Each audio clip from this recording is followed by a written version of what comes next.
Bismillahirrahmanirrahim. Tabarakalladzi nazzala al-furqana ala 'abdihi liyakuna lil-'alamin nadhira. Allahumma salli ala sayyidina Muhammadin wa ala alihi wa sahbihi wa sallim asma'in nama ba'du. Nggih mon iki kula terangaken. Terus napa ini penting sekali dalam konteks kula cerita rujukan ya. Kitab ini itu kitab Hayatus Sahabat. Kitab sing spesial cerita tentang hubungan interaksi Kanjeng Nabi kalian para napa sahabat. Jadi judul dasar itu Hayatus Sahabat. Kitab ini 3 jilid. Kula riyen beli pas tahun 2009 teng Mekah, teng Maktabah Anas bin Malik, napa. Riyen regane 300 riyal napa pinten. Pokoknya ini 3 jilid dan saya berkali-kali mengkaji kitab ini. Mungkin suatu saat kitab ini bisa dimasalkan di fotokopi, tapi baru saya baca semua. Itu teksnya banyak yang salah. Ya mergo sing nyetak tetep mergawe. Jadi ulama itu niat ngaji, tapi sing nyetak tetep napa? Mergawe. Jadi kadang ketambahan lah, kadang keliru intinya. Tapi itu bagus. Orang mergawe adol kitab nyebar ilmu. Ini kalau cerita ya. Begini pokoknya kisahnya itu ngeten ben sampean ngertos punya perbandingan. Khatib bin Abi Balta'ah itu tidak orang Quraisy, ya tidak orang napa? Quraisy. Ini rungokno tenan. Ben sampean nak dadi pemimpin Islam cek iku kiai, cek ketua RT, cek ketua keluarga iku roh karepe. Khatib bin Abi Balta'ah itu tidak orang Quraisy. Dia tidak bangsawan Quraisy, juga tidak bermarga napa? Quraisy. Dia Islam sama Rasulullah. Ikut hijrah ke Madinah. Kalau sekali mukadimah. Yang jelas itu Nabi hijrah itu ketika berlatihan jadi Nabi 13 tahun. Latihan Nabi ini Mekah. Gak sukses mergo Mekah. Glodok. Kenapa? Glodok. Sehingga kabeh ulama sepakat umur nubuwah Nabi 40 tahun. Nggih, latihan dakwah tenggene Mekah niku 12 tahun. 12 luwih sithik. Sehingga orang bilang 13 tahun. Setelah itu hijrah ke Madinah. Ringkasnya cerita soal hijrah ke Madinah. Sebetulnya hijrah ke Madinah itu hijrah yang ketiga karena dulu Nabi pernah latihan hijrah ke Taif nate nang Habasah apa? Nate, tapi hijrah paling sukses teng Madinah. Sehingga semua penanggalan sejarah pokoknya Nabi hijrah ke Madinah. Semuanya nak rugen diterangno detail-detail malah ra paham, malah ruwet terus pokoke bar ke Mekah pindah napa? Madinah. Pokoke sing roh sing gampang-gampang kok. Nah, ketika di Madinah itu di beberapa peristiwa perang, Khatib bin Abi Balta'ah iku melok, termasuk daerah perang napa, Badar. Dan ini yang perlu sampean catat. Saya ini seorang gus anak kiai, putune kiai. Paling repot tuh nak ngadepi masyarakat. Ngeten iki kasusnya ngeten iki. Ben sampean tahu cara Rasulullah menyelesaikan. Khatib bin Abi Balta'ah karena tragedi hijrah itu sebuah tragedi. Tentu orang itu tidak sempat mengamankan harta-hartanya. Padahal rata-rata orang yang hijrah itu yang meninggalkan harta dan keluarga. Misalnya bojone orang Islam, anak orang Islam ditinggal. Dunyane cara omah rong dikunci, aset-aset rong dipasrahno kudu cepat-cepat napa hijrah. Karena keadaannya emergensi, tentu cepat-cepat ninggal. Termasuk bawa-bawa nom barang ditinggal. Karena wong Arab ora harus dibojo sitok. Mboten iki nanti iki guyon tapi nanti menjadi ilmiah. Termasuk babonan-babonan nom napa ditinggal. Ben ra sampean kok ceritane. Akhirnya sahabat Muhajirin yang Madinah ku tanpa bojo. Mulane kata cerita sahabat Ansor bojone papa itu kowe karep di milahin. Milah iku ya tak pegat ngono ida bar rabi kowe. Sehingga bojo pertama sahabat Muhajirin adalah bojo bekasnya sahabat napa? Ansor. Itu semua ahli tarikh sepakat begitu. Karena bojo-bojo yang belum Islam atau apa masih ditinggal di Mekah. Nah, karena Sayyidina Umar itu bermarga Quraisy, orang Quraisy, Abu Bakar juga orang Quraisy bermarga Quraisy. Rata-rata Muhajirin itu margane Quraisy. Atau punya pertalian darah dengan orang napa? Quraisy. Sehingga ketika mereka merasa nyaman di Madinah, ya sajane ana nakalane ana sok sucine. Sok sucinya begini. Mereka sudah dipuji-puji bahwa karena hijrah itu meninggalkan keluarga dan harta. Tapi sebetulnya bukan ninggal nepleng gak. Ya diam-diam misalnya Ruben di rumah Ibene, kok Mustafa di rumah misanane, pokoknya diam-diam ana sing rumah. Sehingga mereka tidak ada ketakutan kehilangan harta, termasuk mbok nom. Boten iki mengke ana critane, termasuk mbok nom bulan balen. Ini termasuk kata kunci, termasuk apa? Mbok nom. Ini termasuk kata kunci. Memang benar sejarah. Nah, suatu saat Rasulullah itu karena sudah perang Badar mendekati Fathu Mekah sekitar tahun 667 karena Fathu Mekah rata-rata ulama membuat penanggalan tahun 8 apa Hijriah. Setelah itu kan Rasulullah tinggal 2 tahun lagi wafat. Okay? Setelah itu Nabi haji wada dan menjadi haji terakhir. Nah si Khatib ini karena tahu Rasulullah suatu saat kembali ke Mekah dengan kekuatan penuh dan pasti menang. Perlu dicatat, Khatib ini sudah tahu kekuatan penuh Rasulullah. Bahwa Rasulullah sekarang orang yang sukses, punya pasukan yang terampil, semuanya punya orang loyalis yang hebat. Mesti nak masuk Mekah itu menang kan. Wong perang Badar ya menang wong Islam, beberapa perang menang napa wong Islam. Akhirnya Khatib kirim surat. Ngirim satu perempuan. Jadi mulai dhisik nek kon dadi intelijen wong wedok ora nyurigai. Jadi mulane kasusé ngomong itu kirim surat. Nduk pokok iki suratno nek penduduk Mekah. Suatu saat Mekah dikuasai Rasulullah. Lha iku mitra-mitraku sing nyelametno asetku iku kandhani. Ben soban ana serangan Rasulullah frontal iku dunyaku ora dadi goni bang. Mergo ketemu kere-kere kaya Rasul iki dunyaku dianggap napa? Goni bang. Wis terkenal ger perang iku sing donya dadi goni bang, babonan dadi amal. Mulane kata kuncine aku menamuni babonan iki penting. Mergo perang dhisik iku pokoke bentuk loro. Tak goni bang mbek amal. Mulane sahabat itu budi-budi tak perang seneng kaya Khalid bareng. Lha niku nyata. Saiki wong seneng wae ayo delian. Nanti saya ku seneng perang. Mergo hadiah untuk Ahmad utawi napa?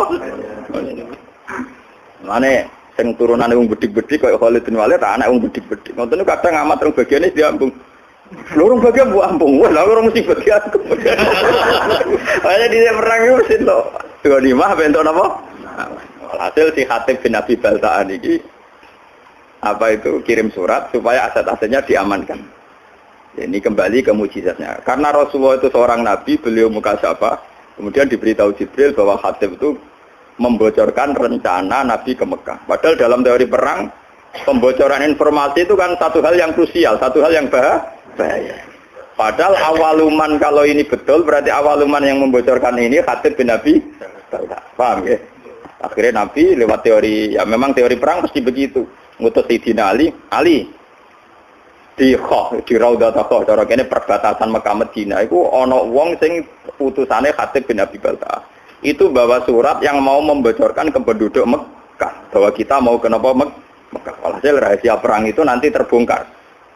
Sampai Ali dikejar terus walhasil ternyata surat itu ada semacam pengkhianatan. Ternyata Khatib bin Abi Balta'ah, sahabat soleh yang pernah ikut perang Badar, ternyata khianat dengan membocorkan informasi itu ke penduduk Mekah. Nah, ketika sudah begitu Khatib dihadapkan kepada Rasulullah. Ini ruang tenan, dihadapkan kepada Rasulullah. Khatib, apa yang mendorong itu? Kenapa kamu khianat? Informasi rahasia ini kamu sampaikan ke penduduk Mekah. Dari Khatib, ya Rasulullah, tiang-tiang sahabat muhajirin itu rata-rata kan orang Quraisy. Jika harta dan keluarga mereka terlindungi karena mereka bagian dari orang Quraisy. Kalau saya ini tidak orang Quraisy. Jika saya harus punya mitra orang-orang Quraisy untuk melindungi harta-harta saya. Ya. Karena tadi kalau ada teori perang tentu hartanya nanti jadi goni. Umar karena melihat si Khatib ini khianat. Dari Umar, yaitu model Umar mantan preman. Ya Rasulullah, Khatib sudah munafik. Bunuh saja. Kalau engkau mengizinkan Khatib mau saya napa? Bunuh. Ini yang perlu sampean catat, ngaji di sini penting itu dawuh Nabi. Dari kaji Nabi, Mar kowe ora roh pangeran. Aku sing roh pangeran. Aku roh pengumumane pangeran sapa wong sing melok perang Badar dosane disepuro. Malah pangeran video pengumuman ikmalu masih itu fakot gofartu. Lakumu wis kowe kelakuane mau oleh pokoke wis disepuro. Umar kan meriah, ternyata Khatib karena Khatib tahu melok perang Badar. Jadi dia melok untuk pengumuman ikmalu masih itu fakot gofartu napa? Laku. Wis piye wae kowe disepuro. Karena juga ada adil kan pangeran misalnya sing mati dia mati syahid terus sing ra mati ra disepuro kan ora lucu padha perange kok. Paham ya? Jadi siapa saja yang perang Badar tentu untuk pengumuman untuk satu hadiah ikmalu masih itu fakot gofartu lakum wis kelakuan apa wae wong kowe melok perang Badar tetep nopo disepuro. Lah ini yang menjadi catatan sejarah itu begini iki rungokno tenan. Dalam Fathu Mekah ini mau kembali ke Mbok 6.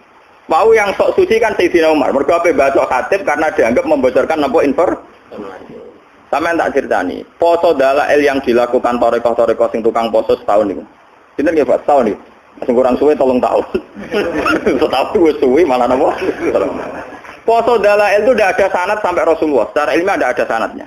Bahkan zaman Nabi Sugeng itu jelas-jelas melarang la siyama liman somal abad. Tidak boleh wong poso nurut pinti tahun. Jadi dulu larangan betul poso setahun. Oke, jadi poso setahun riyen dilarang Rasulullah. Wis Ramadan tok ambek kadang nak umat ya Senin Kamis, nak umat ya Asyura, sing mesti ku nak wis kadung dadi kiai bebo poso napa? Durunge Adha itu napa? Arafah. Arafah. Aku ora tau poso dadi ra. Pas saya khawatir kakek enggak jarah.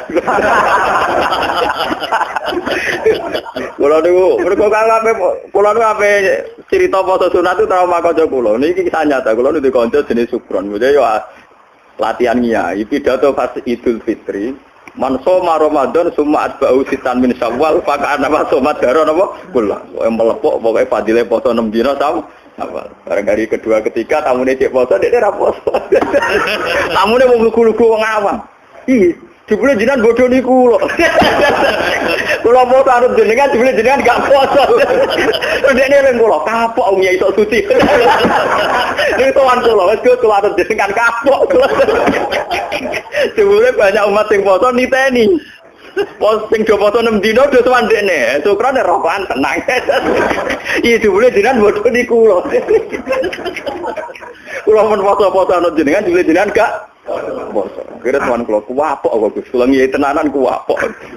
Akhire saiki wis berpidato fadilah mulang ngono.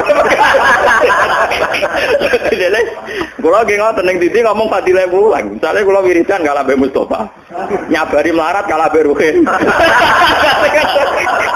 Misale kula cerita fadilatus sabri alal fakri. Saya tetap kalah Mbak Ruhin. Wong kula ndak ada reputasi fakir nemen-nemen. Mulai kisah nyata. Ini kurang tenan. Yang perlu dicatat, Umar ini balik ke foto dalail. Ketika Sulhul Hudaybiyah dan ada masalah besar perjanjian, ini masalah tareng, makanya saya ulang-ulang.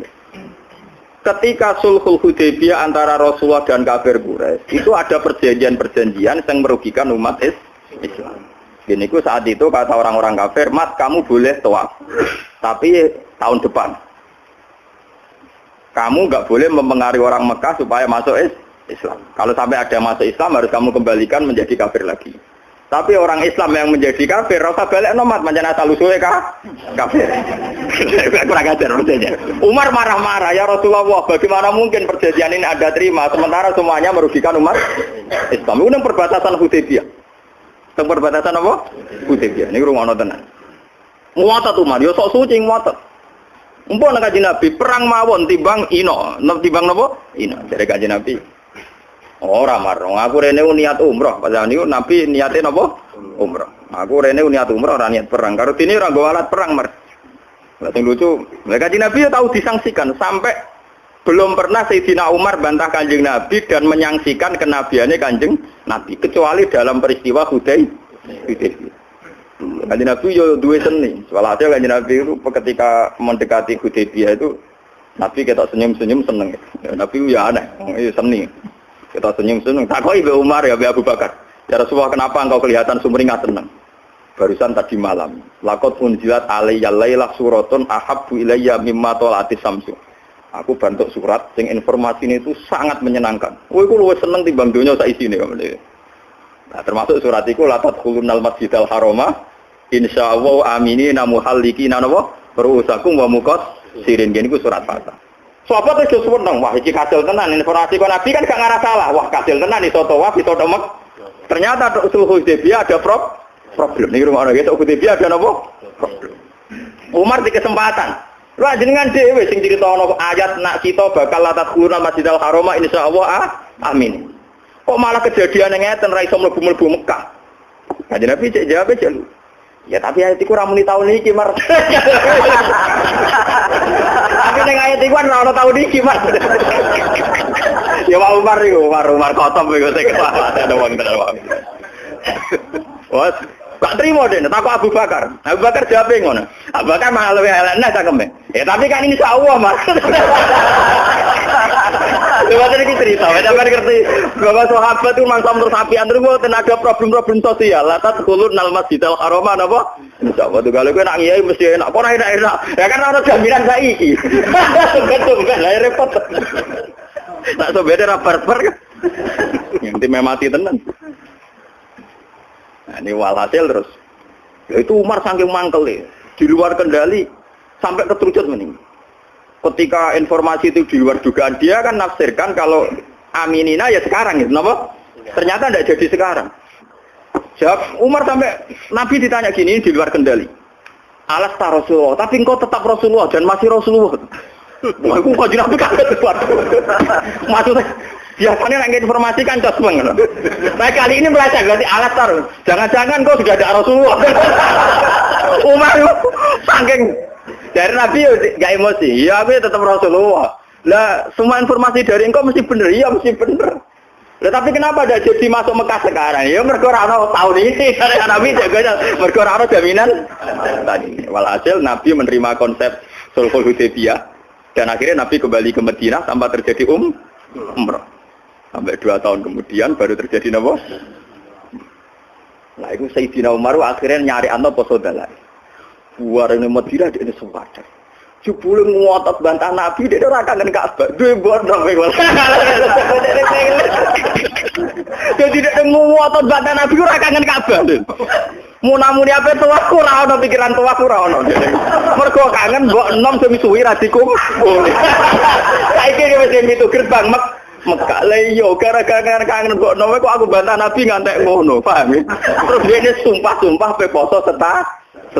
Mulane poso setahun niku sanate dalil ila Umar radhiyallahu anhu. Iku ngaparoi ngempet mbok enom. Nganti bantah sinten?